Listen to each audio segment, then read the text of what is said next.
Welcome back to the Deep Dive. Today we're getting into Ibn Tufayl's Hayy ibn Yaqzan. We're using the Len Evan Goodman translation as our guide. That's right. It's a fascinating piece. Our goal here is to really pull out Ibn Tufayl's ideas on education, on religion, all through this really unique story of Hayy growing up completely alone. It's a classic thought experiment. What happens to a mind, without any human contact? Exactly. Not like Avicenna's sensory deprivation, more social isolation. Right. Total isolation. And Ibn Tufayl structures it, interestingly, in these 7-year phases, 7 septenaries. Like steps on a ladder of development. Pretty much. He starts off completely dependent on his foster mother, the doe. Just basic survival instincts. Then he starts using practical reason, making clothes from leaves, figuring out simple tools, weapons. But then comes a big turning point. The doe's death, yeah, that hits him hard. And it pushes him, doesn't it? To think beyond the physical. It really does. He dissects her, trying to find what made her alive, what left her.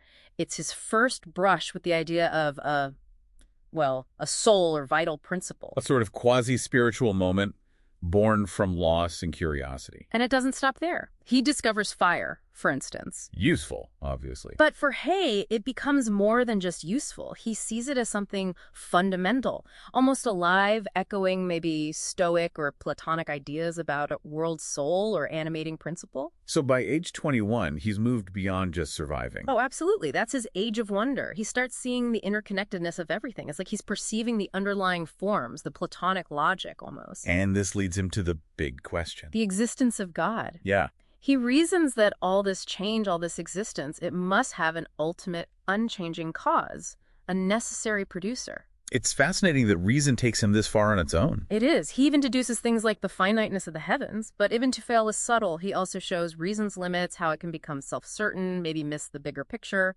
Okay, so reason gets him to God as a concept. What happens next? Around 35, there's another shift. It moves from reason to, let's call it wisdom. God becomes less of an idea and more of a passion. Exactly, an act of seeking. He starts practices aimed at resembling God, or at least the celestial bodies that seem closer to God, imitating animals, the stars. Trying to align himself with the divine.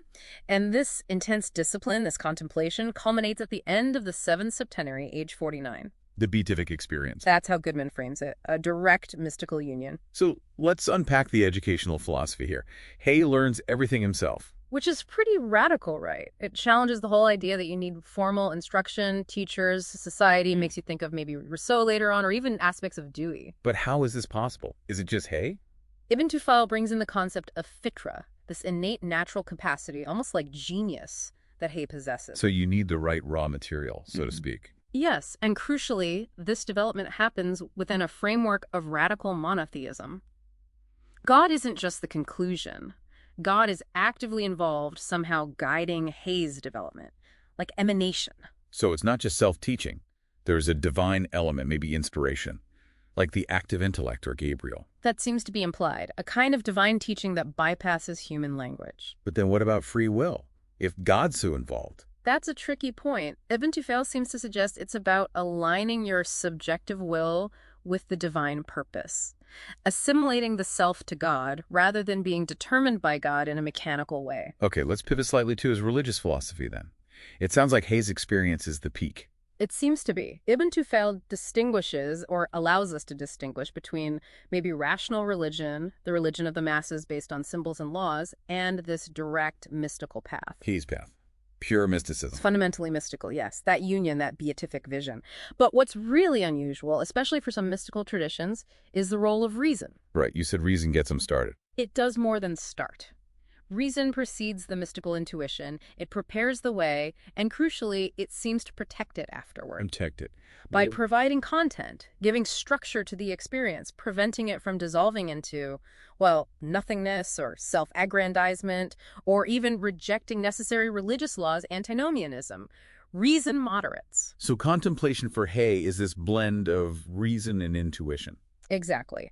And Ibn Tufayl seems to be aiming for something specific here. He talks about reviving Oriental philosophy. Which is? Not just Greek falsafa, but hikmah wisdom, a more integrated approach where reason supports and understands mystical insight. It's presented almost like a dialogue between a master and disciple. Like Ibn Tufayl teaching his friend, or us. Kind of. And this whole idea, he brings up the harmony of philosophy and revelation. Some scholars, like Strauss, suggest this might have been a necessary framing. A strategic move, given the context. Potentially. A way to present these quite radical ideas within the more conservative intellectual climate of the Maghrib at the time. So, Hayy eventually encounters conventional religion. What's his take? He sees its value, its necessity for society, for the masses, but he also finds its literal interpretations limiting. For someone who has reached his level of understanding, it feels insufficient. Okay, so wrapping this up, the big takeaway seems to be this incredible journey of self-education. Driven by innate capacity fitra and, crucially, this pervasive divine presence. Culminating in a mystical union, but one where reason plays this vital supportive role throughout. It's not reason versus mysticism, but reason enabling and grounding mysticism. Which leads to a final thought for you, the listener. Think about your own journey of learning and understanding. How much comes from your own discovery, your own fitra perhaps, versus what you absorb from society and instruction? Where do you find that balance? Something to ponder. Thanks for joining us on The Deep Dive.